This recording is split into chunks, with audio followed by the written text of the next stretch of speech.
Hello, university students!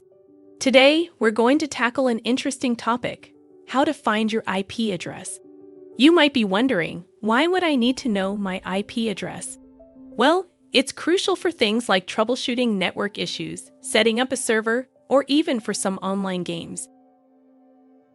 Let's start with the basics. Your IP address is like your home address, but for your computer on the internet. It's a unique set of numbers separated by periods that identifies each computer using the Internet Protocol to communicate over a network.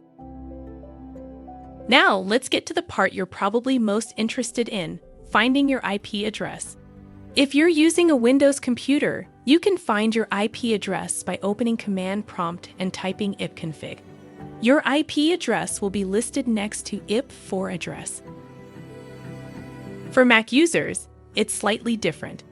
Open Terminal, then type ifconfig. Your IP address will be listed next to inet. And there you have it, a simple guide to finding your IP address.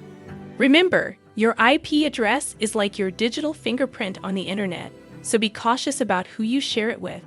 Until next time, happy surfing!